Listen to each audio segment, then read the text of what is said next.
안녕하세요. 선부중학교 2학년 학생 여러분, 현규쌤입니다. 이번 시간은 22강 통일신라 하대 신라사회의 혼란에 대해 공부할 시간입니다. 프린트는 23페이지고요. 교과서는 98페이지부터 103페이지에 해당하는 부분입니다. 자, 여러분, 오늘 배우는 내용은 우리가 지난 시간에 배운 내용과 밀접하게 연결되어 있어요. 우리 지난 시간에 배운 내용 한번 떠올려 볼까요? 우리 지난 시간에 뭐 배웠죠? 그쵸. 통일신라 중대의 발전에 대해 공부를 했습니다. 그때 제가 이야기를 했어요. 통일신라 뭐랑 뭐를 비교하는 게 핵심이다? 중대와 하대를 비교하는 게 핵심이다 라고 이야기를 했어요. 우리 한번 다시 머릿속으로 기억을 더듬어 볼게요. 일단 여러분이 지금 공부하고 있는 이 신라라고 하는 나라, 시대를 크게 세 개로 구분할 수 있죠. 어떻게? 상대, 중대, 하대로 구분할 수 있죠. 이렇게 신라를 세 개의 시기로 구분할 수 있는 기준은 뭐죠? 그쵸. 왕의 혈통이 무엇이냐. 골품제에 따른 왕의 혈통이 어떻게 되느냐였어요. 상대는 누가 왕을 했던 시대? 성골이 왕을 했던 시대. 박혁거세부터 진덕여왕. 중대는 누가 왕을 했죠? 그쵸. 진덕여왕을 끝으로 성골이 멸종했어. 이제 중대 누가 왕이야? 진골. 성골이 다 멸종했으니까 진골이 왕을 하던 시대. 근데 그 진골 중에서도 누가 왕을 했죠? 그쵸. 나당동맹을 성공시켰던 김춘추. 얘가 이제 최초의 진골 출신의 왕, 무열왕으로 등극을 합니다. 그때부터 누가 왕을 하죠? 진골 중에서도 김춘추의 후손, 무열왕의 직계 후손들만 왕을 했던 시대가 중대였어요. 자, 이 중대의 가장 중요한 특징이 뭐였죠?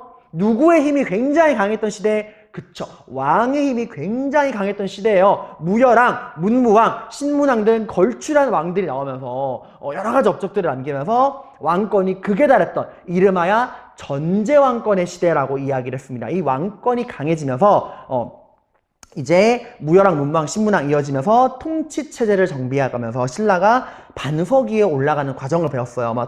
김음도를 반란을 진압하는 과정에서 중앙 정치제도 정비하고 지방, 군사, 토지 막 공부했어요. 그죠? 자, 이렇게 강력한 왕권 아래 체제가 정비되던 신라 중대가 끝납니다. 그리고 이번 시간 새로운 시대, 그 중대랑 완전 대비되는 모습을 가진 신라 하대에 대해 공부할 거예요. 자, 하대는 중대랑은 다르겠죠. 구분하는 기준, 왕의 혈통. 이제 하대는 누가 왕을 하던 시대일까? 누가 왕을 했던 시대일까요? 네, 하대는 여전히 진골입니다. 근데 이제는 진골 중에서도 누가 왕을 하느냐? 중대까지만 해도 김춘추의 후손, 무열왕의 후손들이었죠. 하대는 그런 기준이 없어요. 그냥 힘센 놈이 장땡이야. 힘센 놈이 그냥 왕을 하던 시대가 신라 하대였습니다. 진골 귀족들 간에 피 튀기는 왕의 쟁탈전이 벌어졌던 시대예요. 이 시대의 가장 중요한 특징, 누구의 힘이 약해? 왕의 힘이 약해. 이거 일단 머릿속에 넣어두고 중대와 하대를 비교해가면서 우리가 하대의 모습에 대해서 공부해보도록 할 겁니다. 자, 볼게요. 프린트 1조 위에 보시면은 통일신라 하대의 변화라고 나와 있죠, 여러분들. 자, 통일신라가 여러분 중대에 비해 하대에 드러나는 가장 큰 변화, 일단 큰 헤드라인부터 적고 시작할게요. 자, 이제는 누가 왕을 한다? 무열왕의 후손들이 왕을 한다는 원칙이 깨어지고, 누구? 진골 중에서도 그냥 힘센 놈이 왕을 하던 시대. 그러면 누구나 왕을 하고 싶겠죠. 그죠? 나도 한 주먹 하는데? 나도 한 힘 하거든?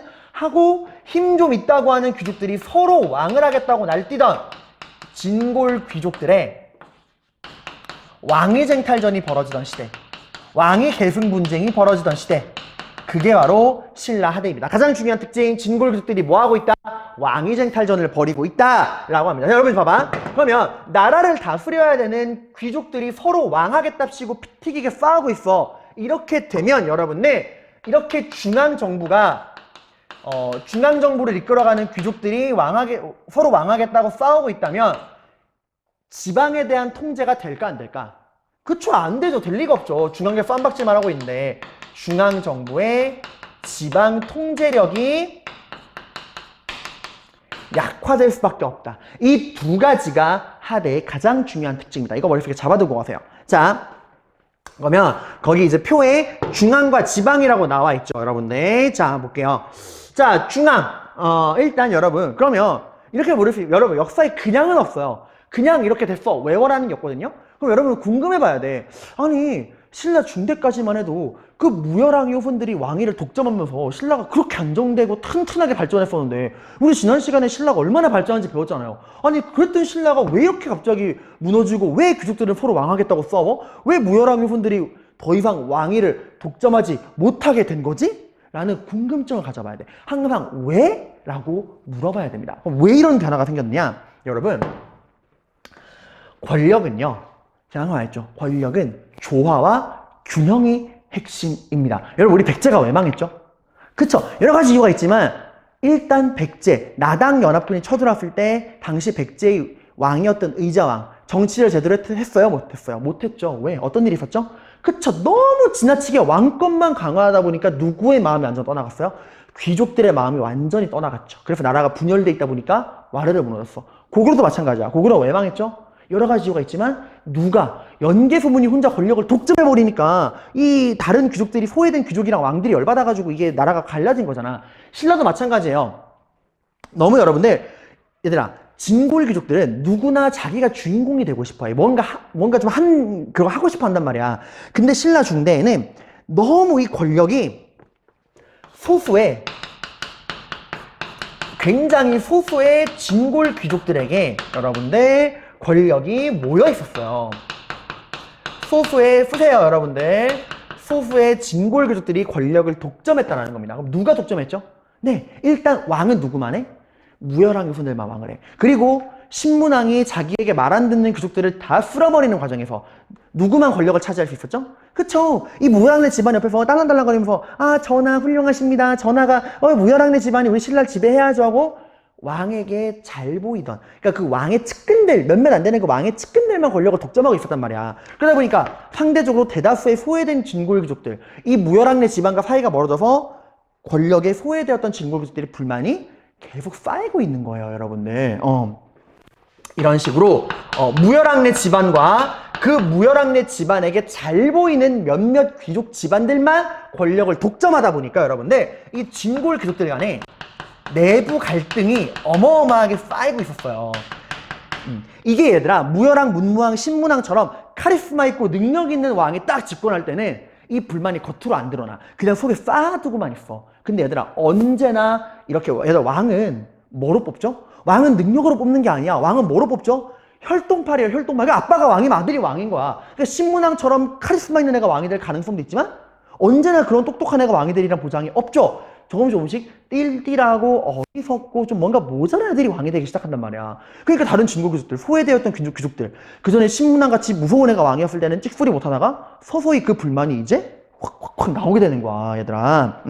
이게 참 그렇죠. 권력을 나눠야 되는데 너무 그 특정 집안에서만 권력을 독점하고 있는 거야. 그러다가 내가 말했죠. 띨띨한 애가 왕이 될수록 불만이 나온다. 그 띨띨한 애의 정점이 누구였냐? 신라 중대 마지막 왕, 무열왕의 그 후손 중에 마지막으로 왕이 됐던 해공왕이에요. 해공왕이 왕이 됐을 때가 나이가 12살이야. 초등학교 5학년이죠.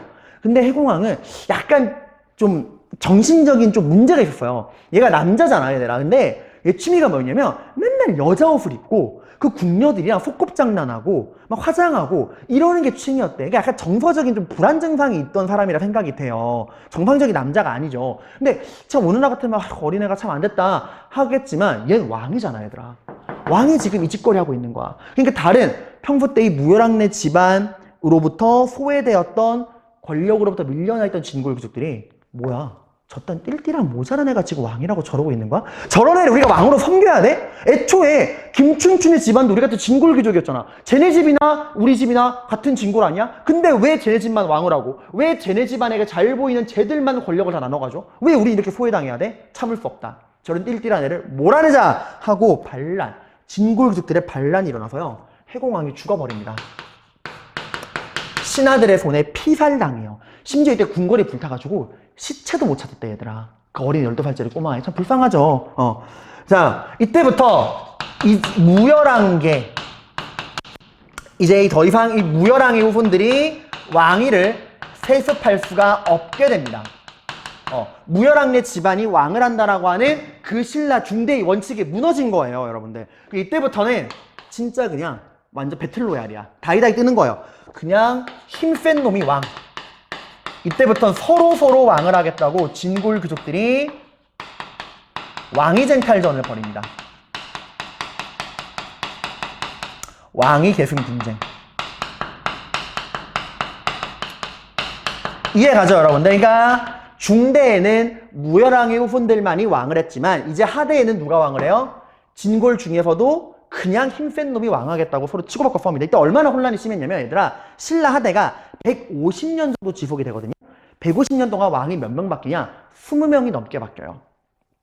왕 한 명당 8년을 못했다는 얘기야. 근데 원래 여러분 왕은 임기가 정해져 있는 게 아니죠. 왕이 되면 죽을 때까지 왕이야. 근데 왕 한 명당 10년이 뭐야? 8년도 못 채웠다는 거야. 그냥 눈 딱 뜨면은 왕이 죽어 있고 또 눈 뜨면 왕이 죽어 있고 칼빵 놓고 막 이랬던 시대였습니다. 자, 이때 여러분들 이렇게 진골귀족들이 서로 왕하겠다고 싸웠던 시대에 반란도 무지만 일어납니다. 툭한 반란이야. 이때 대표적인 반란이 바로 뭐냐?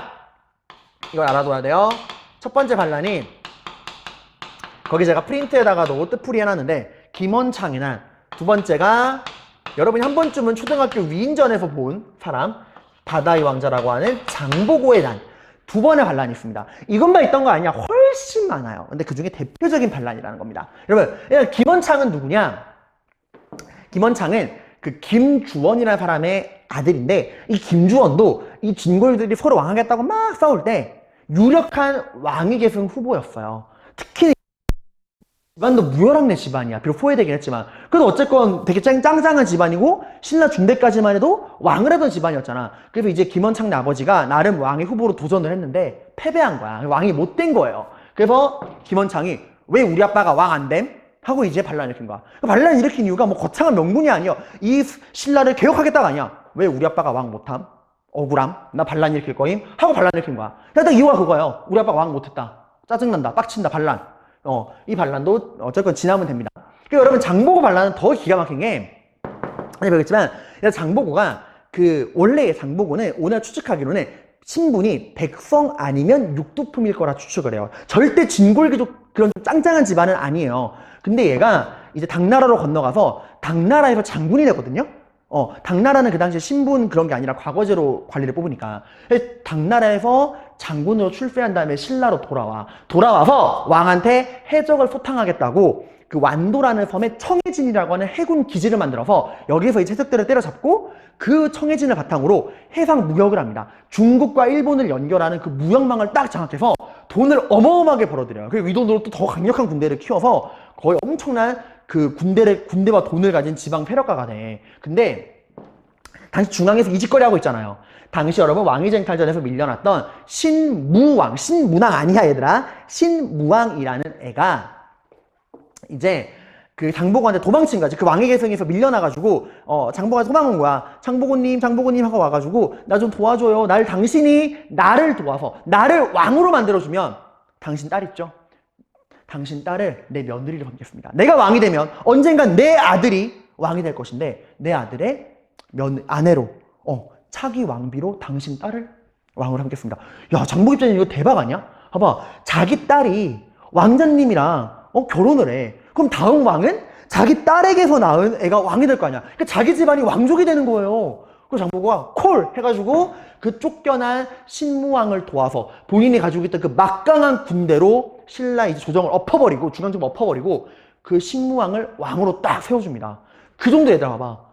왕을 갈아치울 만큼 힘이 강했다는 거고 그만큼 신라 사회가 막장이었다는 거예요. 그래서 어쨌건 신무왕이 왕이 돼. 근데 신무왕은 왕이 되자마자 7개월 만에 죽어버려요. 등창이 터져가지고 악 하고 죽어요. 그래서 이제 죽고 이제 그 아들이 왕이 됩니다, 여러분들. 그 아들이 이제 문성왕이라는 왕인데 어차피 아버지가 약속해놓은 게 있잖아. 자기 누구랑 결혼해야 돼 이제? 장보고의 딸이랑 결혼을 해서 그 장보고의 딸을 왕비로 맞이해야 돼. 그래서 이제 아버지가 한 약속이고 어차피 자기 집안의 은인이니까 약속 지키겠다. 장보고 딸이랑 결혼하겠다. 장보고 딸을 왕비로 맞이하겠다 발표했는데 다른 귀족들이 그걸 좋아할 리가 없죠. 전하, 어디 이런 신분도 모르는 천급의 딸을 왕비로 맞이한단 말입니까? 그냥 적당히 땅이나 떼어주고 돈이나 주십시오. 그 정도만 해도 충분합니다. 하고 막 시대에 반대한 거야. 문성왕도 들어보니까 좀 너무 장보고 힘이 세지는 것 같잖아. 그게 좀 깨름직해가지고 장보고한테 결혼을 없던 일로 하겠다. 하고 파혼을 해요. 장보고가 빡쳐가지고 뭐야, 내 딸이 지금 왕비 못한다는 거야? 이래가지고 또 반란을 일으켜요. 근데 여러분 장보고가 그때 힘이 너무 강해가지고 신라 중앙정부에서 장보고 반란을 막을 힘이 없는 거야. 어떻게 했냐? 자객을 보냅니다. 그래서 이 자객이 장보고를 한밤중에 암살해요. 그 자객의 이름이 염장이에요. 염장. 우리가 흔히 화나면 아 염장 지르는 소리 하지 마. 염장 지르는 이러잖아. 여기서 나온 거야. 염장. 염장 지른다. 염장질한다 이거예요. 사람 죽여버린다 이거. 염장질한다. 되게 섬뜩한 말이야 얘들아. 염장지른다는 죽을 것 같다는 뜻이에요. 근데 그 염장이 장보고를 염장질 해가지고 죽여버리고 청해진은 사라지게 됩니다. 아무튼 얘들아, 우리 아빠 왜 왕 못해? 내 딸 왜 왕비 못해? 그런 이유로 반란이 일어나던 시대였어요 여러분들. 자 얘들아, 이런 반란은 왕권을 어떻게 할까? 그래, 왕권을 더 약화시키는 거예요. 더 약화. 여러분, 이렇게 중앙정부에서 하라는 나라 다스리라는 나라는 안 다스리고 하라는 정치는 안 하고 싸움박질만 하다 보니까 당연히 중앙정부가 지방을 통제하는 그 통제력이 약해질 수밖에 없겠죠 여러분들. 자 여러분 여기서 하나 여러분 구분하셔야 되는 게, 여러분 우리 신라 중대 공부할 때 신문왕의 정치 공부할 때도 반란 하나 공부했어요 얘들아. 무슨 반란? 신문왕의 장인이자 문무왕의 사돈이었던 김음돌. 김음돌이 그 반란 일으켰잖아요 여러분들. 신문왕 즉위한 지 이틀 만에. 근데 그 김음돌의 반란은 결과적으로 왕권 강화랑 연결돼요, 약화랑 연결돼요. 그쵸? 여러분, 신라 중대 신문왕 때 있었던 김음돌의 반란은 결국에는 왕권 강화랑 연결이 됩니다 여러분들. 근데 여기서 일어나는 김원창과 장보고가 일어나는 왕권 약화예요. 이게 여러분 차이가 있는 게, 그 신라 중대 김음돌의 반란은 왕이 자기가 주도적으로 반란을 철저하게 진압할 만한 힘이 있었고, 그렇게 반란을 쫙 진압한 다음에 교통정리를 할 만한 능력이 있었어. 그래서 그 위기가 오히려 왕권 강화로 연결될 수 있었던 거예요. 위기가 기회가 된 거죠. 근데 이 반란은 왕이 뭔가 주도적으로 반란을 진압하지 못했어요, 제대로. 그리고 왕이 그 반란이 끝난 다음에 이 귀족들을 교통정리할 만한 능력도 안 돼. 그래가지고 오히려 왕권이 더 약화되는 겁니다. 그러니까 신라 중대 김음돌의 반란은 왕권 강화랑 연결되지만 신라 하대 김원창과 장보고 인하는 왕권 약화랑 연결돼요. 비슷한 게 여러분들 생각해봐. 수도를 옮기는 걸 천도라 그러죠. 장수왕의 평양천도는 왕권 강화였죠. 하지만 신라가 이런 장수왕의 침략으로 한성을 잃어버리고 한성이 함락되고 나서 어디로 수도를 옮기죠? 웅진으로 천도하죠. 이 웅진천도는 뭐죠? 왕권 약화예요. 그죠? 왕이 주도적으로 했느냐 못했느냐에 따라서 같은 내용이라도 다른 결과 가지고 올 수 있는 거야. 그러니까 구분하셔야 됩니다 여러분들. 김음돌의 반란이랑 김원창 장보고에 대한 구분하시라는 거. 자 그리고 얘들아 봐봐, 이게 중앙의 변화예요. 중앙. 자 그러면 이제 지방은 어떤 변화가 생기냐. 여러분 당연하겠지만 이런 진골교족들의 왕위쟁 탈전 덕분에 지방에서는, 여러분 이거 제가 지금 중앙 쓴 거고 이젠 지방 쓰는 거예요 여러분들. 자 이렇게 중앙에서 귀족들이 왕하겠다고 반란 일으키고 왕위쟁 탈전 벌이고 왕위계승전 벌이다 보니까 중앙정부가 지방을 통제할 만한 힘이 있다 없다? 없다는 겁니다. 자기들끼리 싸움박질하느라 정신이 없네요. 자 그럼 여러분 어떤 일이 벌어지냐. 이렇게 되면 여러분 부모님께서 현규야 엄마 아빠 이번에 할머니 집 갔다 올 거야. 너 동생들 잘 보고 공부 열심히 하고 숙제하고 집 청소도 하고 그러고 있어. 엄마 아빠 없다고 게임하고 놀면 안 돼. 공부할 거 다 하고 집 잘 보고 있어 하고 엄마 아빠가 딱 가요. 그럼 여러분 뭐라 그러죠? 네 엄마 아빠 다녀오세요. 저만 믿고 다녀오세요. 공부도 열심히 하고 집 청소 다 해놓고 동생들 잘 돌볼게요 라고 말을 하지만, 엄마 아빠가 딱 집을 나가는 순간 내 세상이다 하고 그냥 동생들 내팽개치고 신나게 게임하죠. 청소 나는 그냥 으아 내 자유다 이러잖아. 왜? 엄마 아빠라고 하는 감시하는 통제하는 사람이 사라지니까 자유를 마음껏 누리는 거잖아요 여러분들. 솔직히 그렇잖아요 여러분들. 그것도 그렇잖아. 교실에서 담임쌤이 야 쌤이 오늘 급하게 출장 가야 되니까 반장 해가지고 청소 열심히 해 이러면은 열심히 해요? 쌤이 가는 순간 야 가자 이러고 가잖아요 그냥 여러분들. 다음날 교실 개판돼 있고. 이것도 마찬가지야 얘들아. 지방을 감시해야 되는 중앙정부가 이짓거리를 벌이고 있다 보니까 그 지방을 다스리고 있는 귀족들이 어떤 생각을 할까? 지방에 있는 지방관 귀족들이 중앙에서 저렇게 혼란스러우니까 내가 이럴수록 지방관의 임무를 다해서 백성들을 더 잘 돌봐야지? 이런 생각 안 하죠? 중앙에서 지들끼리 쌈박질하고 있네? 아무도 나한테 뭐라고 안 하네? 여긴 내 세상이다 하고 이 지방 귀족들, 지방관들이 지방에 있는 백성들을 그냥 후드러 패는 거예요. 이제 돈 뜯어내고 여러분들 양아치가 되는 겁니다. 이 지방에 있는 귀족들이 백성들을 엄청나게 삥을 뜯기 시작하는 거예요. 귀족들의 스타일. 일단 지방 백성들, 지방에 있는 농민과 백성들이 가지고 있는 또 땅을 다 뺏어갑니다. 내놔! 이러고 뭐야 돌려줘요 이래도 그냥 땅을 다 뺏어가는 거야. 그리고 백성들의 땅을 뺏어가지고 이 귀족들이, 지방관들이 어마어마한 대토지를 소유합니다. 그리고 어떻게 할까요? 먹고 살 게 없는 백성들한테 너 먹고 살 거 없니? 그래 여기 쌀 빌려줄게 하고 빌려줍니다. 쌀 한 가마니 빌려주고 이자는 10가마. 이런 식으로 엄청난 또 고리대로 백성들을 쥐어짜요. 고리대. 사채업을 하는 거죠. 그리고 제대로 못 갚는 농민들 어떻게 할까? 노예로 만들어버리고 이런 식으로 완전 양아치가 돼가지고 백성들 땅 뺏고 돈 뺏고 막 난리가 나는 거야 얘들아. 거기다가 이 귀족들이 이렇게 막 자기들 힘이 강해지니까 또 어떤 변화가 생기냐. 여러분 생각해봐요. 중대랑 비교해봐야 돼. 얘들아 신라에서 이제 공무원, 나라를 위해 일하는 지방관 공무원들에게 관직에 복무하는 대가로, 관직 복무의 대가로 뭘 주죠? 오늘날처럼 돈으로 주는 월급이 아니라 뭘 주죠? 관직 복무 대가로? 그쵸, 토지를 주죠. 근데 이 토지를 주는 건 여러분들 진짜 그 땅의 소유권을 주는 건가요? 아니죠. 그 땅의 소유권을 주는 게 아니라 그 땅에 사는 사람들로부터 뭐를 거둘 수 있는 권리, 세금을 대신 거둘 수 있는 권리, 뭘 주는 거였죠? 수조권을 주는 거였죠. 근데 이 수조권을 줄 때 이 종류가 두 가지가 있다 그랬어요. 하나는 노급, 하나는 관료전이었죠. 자, 둘의 차이 뭐야? 노급은 뭘 주는 거죠? 노급은 수조권도 주지만 그 땅에 살고 있는 사람들의 노동력도 마음대로 써먹을 수 있는 수조권과 노동력을 다 주는 게 노급이었고, 관료전은 오직 수조권만 행사할 수 있는 권리였죠. 귀족들은 당연히 뭐가 좋아요? 노급이 땡큐죠. 근데 여러분 신라 중대 누구의 힘이 강해? 왕의 힘이 강하잖아. 그 강력한 신문왕 같은 왕이 노급을 그대로 둘까? 안 두죠. 노동력은 반란으로 직결될 수 있으니까. 그래서 어떻게 했죠? 노급을 폐지하고 뭘 주었죠? 관료전을 줬죠. 그죠? 근데 귀족들이 이게 불만이었잖아. 이제 왕의 힘이 약해졌어. 왕은 길거리 돌멩이보다 못한 존재야. 이제 귀족들이 뭐 할까?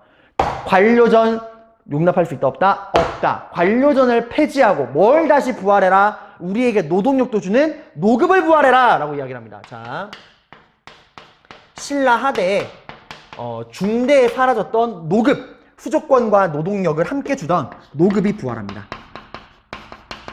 수조권과 노동력. 자, 그리고 뭐는 사라져요 이제?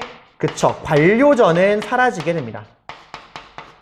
관료전은 폐지돼요. 자, 관료전은 뭐만 주는 거였죠? 관료전은 수조권만 주는 거였죠. 수조권.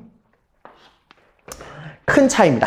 자, 여러분들 이런 세상에서 농민들이 제대로 살 수 있을까요? 못 살죠, 여러분들. 농민들은 이때 완전히 몰락해요, 여러분들. 일단 여러분 살 수가 없잖아. 귀족들이 맨날 막 세금 뜯어가고 땅 뜯어가고 막 사채업하고 막. 근데 얘들아, 농민들이 몰락하면 국가에는 어떤 문제가 생길까요? 여러분, 이 농민들이 결국 열심히 일해서 나라에 뭘 바쳐야 되죠, 원래대로면? 그죠? 농민들이 열심히 농사 지어서 국가에 세금을 바쳐야 되잖아. 국가는 그 농민들이 낸 세금으로 나라를 이끌어가야 되는데 농민들이 다 망해버리니까 얘들이 세금을 못 내. 국가 입장에서는 세금 수입, 세금을 조세라 그러거든요. 조세, 땅에서 나오는 세금이라 그래서 조세. 이 조세의 수입이 어떻게 될까? 그래, 줄는 거야. 조세 수입이 줄어드는 겁니다. 그러다 보니까 국가 재정이 제대로 유지가 돼야 하는데 안 되는 거예요. 농민들이 망해서 일을 못하니까 세금을 못 내고, 세금을 못 내니까 당연히 국가도 돈이 없는 거렁뱅이가 되는 겁니다. 국고가 텅텅텅 비어버리는 거야. 근데 얘들아 봐봐. 이게 정상적인 국가라면 그래서 어떻게 해야 될까? 지금 왜 국가에 돈이 없죠? 그쵸, 세금이 안 거치니까. 세금은 왜 안 거치죠? 농민들이 몰락했으니까. 농민들은 왜 몰락했죠? 그쵸, 지방에 있는 지방관과 귀족들이 백성들을 쥐어짜서 농민들이 몰락한 거잖아. 그러면 제대로 된 국가라면 어떻게 해야 됩니까? 그쵸, 백성들 괴롭히는 이 지방관 양아치들 다 호도를 판 다음에 쫓아내고, 이 백성들을 제대로 돌볼 수 있는 양심적이고 깨끗한 사람들을 관리로 임명하고, 이 억울하게 피해 입은 농민들에게 땅도 돌려주고 돈도 돌려주고 해야 될 거 아니야. 그래야 이 사람들이 또 마음 놓고 일해가지고 국가에 세금 바치고 국가도 이제 그 세금 걷고 해피엔딩, UFP, IFP, VFP가 되는 건데, 지금 이 중앙에 있는 사람들은 그런 문제를 해결할 만한 능력도 없고 의지도 없어.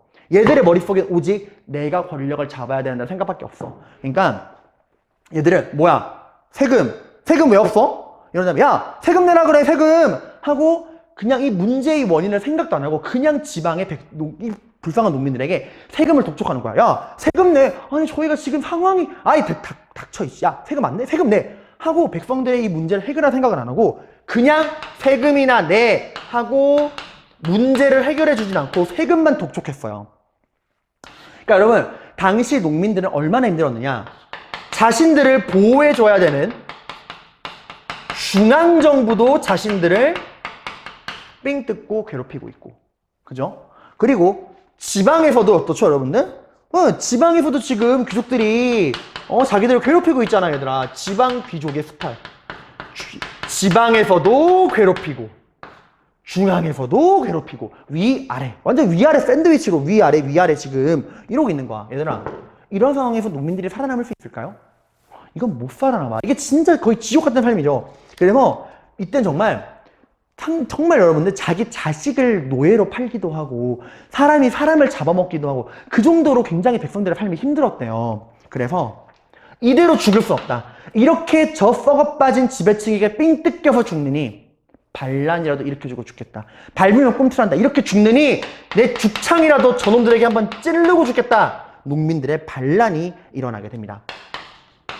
농민들의 반란. 여러분 여기 제가 농민 봉기라고 적었죠. 이 봉기 뜻이 뭐냐면 벌집 본 적 있어요? 벌집. 그 벌 수백 마리가 수백 수천 마리가 하는 거 있잖아요. 그런 걸 나타내는 게 봉기야. 그러니까 농민들이 한 명, 두 명이 아니라 수백, 수천, 수만 명의 농민들이 벌떼처럼 일어났다는 거예요. 못 살겠다 하고 죽창을 들고 일어나는 겁니다.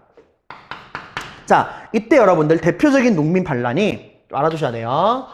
원종과 에노의 난이라는 거야. 원종과 에노의 난.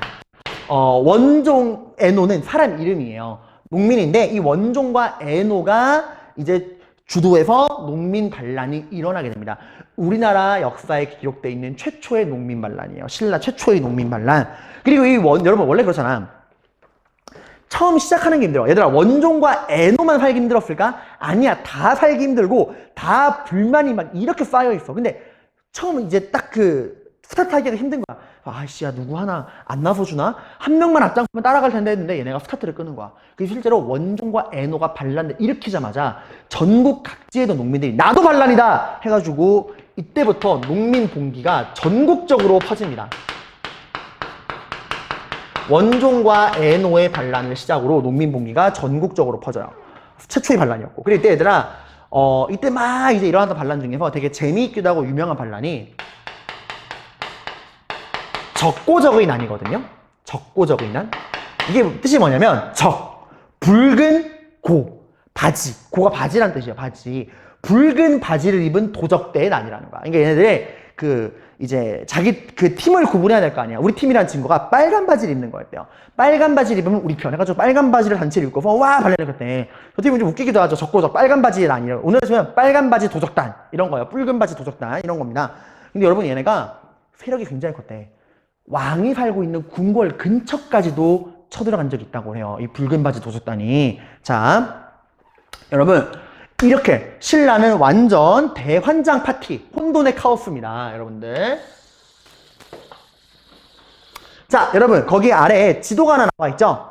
아래에 여기 중앙지방 오른쪽 중간에 지도가 하나 나와 있을 겁니다. 신라 말의 사회 혼란이라고 하는 지도예요. 여기 보시면은 원종과 에노, 김원창, 장보고 등등 여러분 그 당시에 있었던 대표적인 그런 중앙과 지방에서 귀족과 농민들의 반란을 표시해 둔 겁니다. 이것만 있는 게 아니야. 실제로 훨씬 많은데 역사책에 나올 만한 중요한 반란들은 이 정도라는 거예요. 그러니까 이런 게 딱 만약에 얘들아 시험에 나왔어.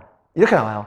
다음 지도가 나타내는 시대의 모습. 다음 지도가 나타내는 사회의 모습으로 올바른 거를 고르세요. 라고 하면 여러분 어느 시대 모습을 골라야 되죠? 죄송합니다. 어느 시대 모습 골라야 되죠? 신라 하대의 모습을 고르는 거예요. 그죠? 이게 신라 하대라는 걸 아셔야 돼. 얘들아 시험 문제에서 신라 하대의 모습으로 올바른 거를 고르세요. 이렇게 잘 안 나와. 이렇게 딱 자료를 줍니다. 자, 그럼 이런 지도가 나올 때도 있고 어떤 자료가 또 나오느냐? 여러분 그 지도에서 왼쪽으로 나오면 자료실 지방민 봉기의 원인이라고 하는 그 자료가 나와 있죠, 여러분들. 거기 보시면 위에는 귀족의 생활, 아래는 농민의 생활 나와 있습니다. 귀족의 생활은 기가 막히죠. 제방집에는 녹이 끊이지 않으며 노비가 3,000명이나 되며 병사와 소, 말, 돼지도 이에 맞먹는다. 뭐 이렇게 하고 곡식을 남에게 빌려주어 늘리는데 기한 안에 다갚지 않으면 노비로 삼아 일을 시킨다. 어떻게 노비가 3,000명이나 되었느냐? 빌려주고 못 갚으면 노비로 만들어버리니까 계속 늘어나는 거야. 이렇게 귀족들은 사치를 노릴 때 농민들의 생활 어때요? 헌덕왕 13년 봄에 백성들이 기근 때문에 자손을 팔아 살아갔다. 자손을 팔았대요. 진성여왕 3년 주와 군에서 공물을, 이거 중요한 사료야. 이거 되게 중요한 사료예요. 잘 올라와요. 주와 군에서 공물을 바치지 않아 나라의 창고가 텅 비고 왕이 사자를 보내 독촉하니, 참 기가 막히죠. 이로 인해 곳곳에 도적들이 벌떼처럼 일어났다. 이때 원종 애노 등이 상주에서 반란을 일으켰다. 원종 애노의 반란 나오죠. 그 진성여왕 10년 붉은 바지를 입은 도적, 적고적이 경주 서남 쪽에서 일어났다. 난리 났죠, 여러분들. 이런 자료, 글로 된 자료가 나와도 여러분이 이거 신라 하대구만 하고 아실 수 있어야 합니다. 자, 그러면 이런 변화 속에서 여러분들 이제 새로운 변화를 꿈꾸는, 새로운 꿈을 꾸는 새로운 세력들이 등장하게 돼요. 우리 이제 그 새로운 세력들에 대해서 살펴보러 갑시다. 자, 여러분, 우리 신라 하대의 중앙과 지방에서 어떤 변화가 생기는지 지금 잡고 가야 됩니다. 자, 중앙에서 어떤 변화가 생기죠?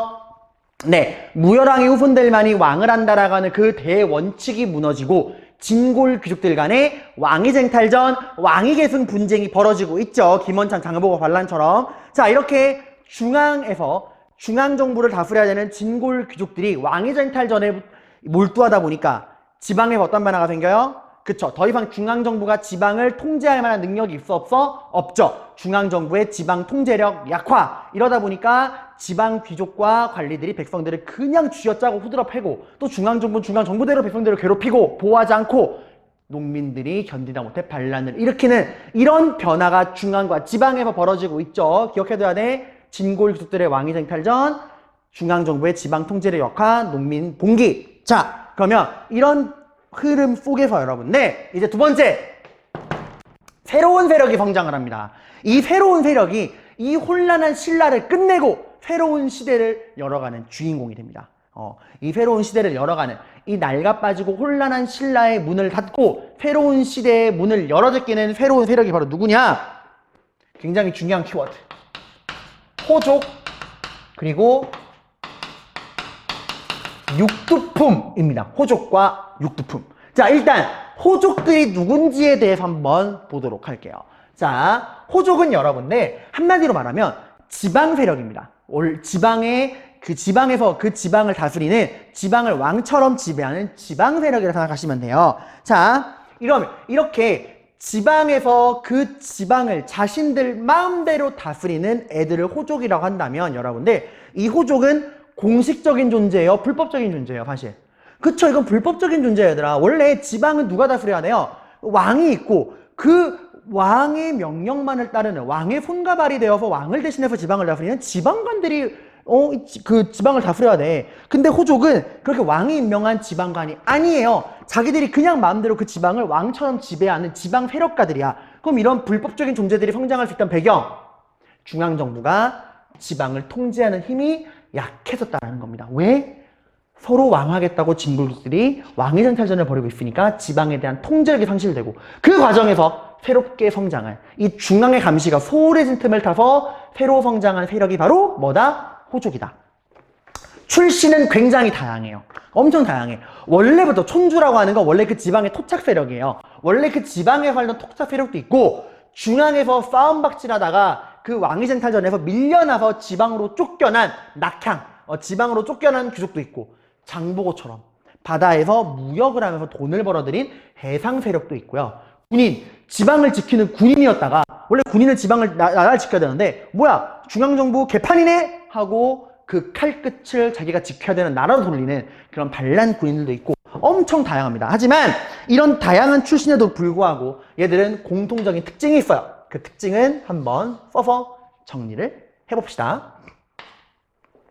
자, 일단 여러분들 얘들은 그 지방에서만큼은 왕처럼 지내잖아. 그 누구의 간섭과 지배도 받지 않고 그 지방을 자기 마음대로 지배하는 애들이에요. 그러면 얘들은 그 말이잖아, 다른 애들이 간섭하는 걸 좋아해, 싫어해? 싫죠. 여기선 내가 짱이야. 내 마음대로 할 거야. 그 누구도 나한테 간섭할 수 있다, 없다? 없다. 해서 적어도 이 지방만큼은 내 거야. 여기서는 내 마음대로 할 거야. 해서 경계를 세우길 원합니다. 여기까지는 내 땅이야 라고. 그래서 그 경계를 짓기 위해서 얘들은 자기의 영향이 미치는 지방에 성을 건설해요. 성. 바리게이트를 쌓는 거야. 여긴 내 땅이야. 넘어오지 마. 건들지 마. 라고 성을 건설합니다. 그리고 그 성을 건설해서 그 지방을 자기 마음대로 지배하고 다른 사람의 간섭으로부터 그 지방을 지키려면 뭐가 필요하죠? 그 지방을 지키는 군대가 필요하죠. 얘들은 그 지방을 자기 마음대로 지배할 수 있는 군사력을 보유한 애들이야. 실질적인 무력이 있는 거야. 그리고 애들은 자기를 스스로 뭐라 부르냐? 여러분, 얘들은 스스로를 호족이라고 자기들이, 호족이라는 용어는 이제 역사학자들이 붙인 용어고 얘들이 스스로를 호족이라고 부르는 경우는 많지 않았어요. 얘들은 스스로를 뭐라 불렀냐? 성의 주인, 성주. 스스로를 나는 이 성의 주인이요 하고 성주라고 부르던가, 아니면 나는 이 군대를 거느리고 있는 군대의 대장이요 라고 해서 장군이라고 불렀어요. 장군. 군대의 대장이다 라고 해서 스스로를 성의 주인인 성주 혹은 군사들의 주인, 군대의 주인인 장군이라고 불렀습니다. 어떻게 보면은 얘들아 이거 되게 광호한 칭호고 불법적인 칭호야. 지네가 뭔데 성주고 지네가 뭔데 장군이야. 왕한테 임명받은 게 아니야. 자기들이 스스로를 그렇게 칭하고 있는 거예요. 자, 그리고 얘들은 그 지방을 열어봐. 그 지방에 성도 쌓고 군대도 기르려면 뭐가 필요해? 뭐니 해도 쇼미더머니. 돈이 필요하죠, 여러분들. 그래서 얘들은 그 돈을 어디서 구할까? 그 지방에 살고 있는 농민들로부터 세금을 거두면 되는 거죠. 얘들은 자기 마음대로 독자적으로 세금을 징수합니다. 여러분 이게 진짜 기가 막힌 게 얘들아. 원래 그 지방에 살고 있는 농민들은 어디다 세금을 내야 돼요? 그죠? 국가, 신라라고 하는 국가의 세금을 내야 돼. 근데 얘네가 성을 딱 쌓고, 야, 예를 들어서 선생님이 선부 3동의 호족이야. 선부 3동의 성을 딱 쌓은 다음에 이제부터 선부 3동의 성주는 나다. 선부 3동의 장군은 나다. 이제부터 선부 3동에 살고 있는 사람들은 신라 정부가 아니라 누구한테? 나 이현규에게 세금을 내라. 하고 내가 지배하고 있는 지역의 백성들이 국가에 내야 되는 세금을 내가 대신 걷어버리는 거야. 그리고 내가 그 돈으로 더 높은 성벽을 쌓고 더 많은 군대를 기르는 거예요.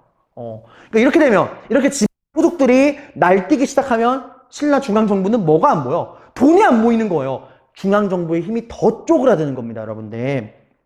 신라가 풍선 쪼그라들듯이 확 쪼그라들어요. 지방을 다 호족들에게 뺏깁니다. 그러니까 한마디로 얘들이 바로 지방을 실질적으로 지배하는 세력이에요. 얘네가 지방을 실질적으로 지배하는 세력이다 라고 하는 겁니다. 지방을 실질적으로 지배하는 세력. 이거 미안해요. 죄송합니다. 이거를 지방을 실질적으로 지배하는 세력이라는 표현보다는 지방을 얘네가 실질적으로 지배했다 라고 쓰는 게 더 깔끔할 것 같아요. 지방을 실질적으로 지배했다. 그래서 얘들이 그 지방에서 뭐도 걷죠? 세금도 걷고, 그리고 군대도 기르고, 그리고 그 지방을 실제로 다스리는 것도 누가 해? 얘네가 해. 그 지방의 세금, 군사, 행정 같은 실질적인 그 통치권을 호족들이 행사했다는 겁니다. 지방의 왕이죠. 자, 이런 대표적인 호족이 바로 누구냐? 대표 인물 적어볼게요. 거기다가 굉장히 많았어요. 호족들은 거의 막 수백 명이 됐어. 근데 그 고만고만한 호족들 중에서도 이제 강한 호족들이 누구였느냐? 대표적으로 견훤. 미안해요, 여러분들. 순간 깜짝 놀랐어요. 벌레가. 진짜 미안해요. 이게 미안합니다, 여러분들. 미안해요. 자, 여러분, 대표 인물 후백제를 배운 견훤이었어요. 이거 수업을 너무 열심히 들어서 관객 참여형, 학생 참여형 수업이 됐네요. 자, 견훤, 후백제를 배운 견훤이라는 사람이 있어요. 근데 여러분, 이름에서 알 수 있듯이 나중에 배우겠지만, 후백제야. 뭘 계승했다는 거? 백제를 계승했다는 거. 실제로 견훤은 어느 지방을 다스리는 호족이었냐? 옛날 백제가 있던 그 전라도 지방을 다스리던 호족이었어요. 자, 그리고 또 누구도 나오냐? 궁예! 인터넷에 많이 나오죠? 누가 기침 소리를 내었는가 했던 그 김영철 아저씨 있죠? 안 데끼고 저 지신이 옵니다. 저놈 마군이다. 때려 죽여라는 사람 있죠? 그 사람이 궁예예요. 관심법 쓰던 사람. 이 사람이 후고구려를 만듭니다. 옛 고구려가 있던 경기도, 강원도, 충청도 지방의 나라를 만듭니다. 근데 이 궁예가 여러분들 아시겠지만 나중에 보겠지만 저놈을 때려 죽여라, 관심법이다 이런 거 막 미친 짓거리라니까 그 밑에서 그만해 이 미친놈아 하고 궁예를 몰아내고 그 궁예를 몰아낸 게 왕건이에요. 그리고 왕건은 이제 후고구려를 고려라는 이름으로 바꾸게 됩니다. 다 호족이에요. 그러니까 이 힘이 약해진 신라를 무너뜨리기 위해서 등장한 왕자의 게임, 누가 신라를 무너뜨리고 새로운 사회를 열 것이냐 라고 하는 그런 대표적인 호족들이었습니다. 근데 여러분, 얘들아, 호족은 봐봐, 힘이 있죠. 어쨌건 그 지방을 실제로 다스릴 수 있는 돈과 군대와 실질적인 무력이 있죠. 근데 여러분, 힘만 있다 그래서 새로운 세계가 열릴까요? 단순히 막 이런 뭔가 물리적인 힘만 있다 그래서 새로운 세계가 열릴까? 아니야. 단순히 힘만 가지고 있다간 장보고 꼴납니다. 그냥 힘만 있다면 그거는 그냥 반란으로 끝나요. 뭔가 새로운 시대를 열 거라면은 뭐가 필요해? 머릿속에 새로운 생각, 사상이 필요해. 내가 이 신라를 무너뜨리겠다. 그리고 뭔가 비전이 있어야 돼. 이 신라를 무너뜨리고 내가 이러이러한 새로운 세계를 열어보겠다. 신라는 어떤 점이 잘못되었다. 나는 신라를 무너뜨리고 이러한 세계를, 새로운 사회를 열어보겠다. 라고 무언가 새로운 사회를 향한 비전, 이상향, 목표를 제시할 수 있어야 돼요. 새로운 사상이 필요해. 그 새로운 생각이 있어야만 새로운 시대가 열리는 거예요. 근데 여러분, 호족들은 지금 힘은 있지만 요게 좀 부족하잖아. 이 호족들에게 부족한 이 새로운 생각, 사상을 채워주는 게 바로 누구냐? 지식인 육두품입니다. 이 육두품들은 이 호족의 브레인, 참모가 되어서 새로운 생각과 사상을 불어넣어줘요. 그래서 이 호족과 육두품이 함께 힘을 합쳐서 그 호족의 힘, 육두품의 머리, 얘네가 딱 크로스해가지고 새로운 세계를 여는데, 그럼 호족들은 배웠고, 육두품은 어떤 식으로 새로운 사회를 열기 위한 사상을 제시하느냐? 그거는 시간 관계상 여기서 끊도록 하고요. 자, 여러분, 우리가 이번 시간에 신라 하대 공부했죠. 중대랑 비교해서. 자, 하대 중앙과 지방에서 어떤 변화가 있었느냐? 중앙 진골족들의 왕위적인 발전, 지방 중앙정부의 지방 통제력 약화, 농민 반란, 이런 상황에서 누가 성장한다? 새로운 세력, 누구? 호족과 육두품이 성장을 한다. 그래서 호족, 어떤 배경, 어떤 출신, 특징 공부했죠. 스스로를 성주랑 장군으로 부르고 세금도 마음대로 걷고 그 지방을 실제로 지배했다. 대표적인 사람, 견원, 후백제, 후고구려의 궁예, 고려의 왕건, 이런 사람들이 있었다. 공부했고, 다음 시간엔 여러분들 이 호족을 도와서 새로운 사회를 제시해주는 육두품과 그리고 육두품이 제시하는 새로운 사상이 나옵니다. 선종, 풍수지리, 유교, 이런 거를 함께 정리를 해서 이제 신라가 무너지고 새로운 사회, 고려로 우리가 넘어가 보도록 할 거예요. 여러분, 지금 수업을 굉장히 좋아하는 이 버그 군이 아주 주방을 날라내고 있어가지고 제가 빨리 끝내야 될 것 같아요, 여러분들. 자, 고생 많으셨습니다. 다음 시간에 뵙겠습니다.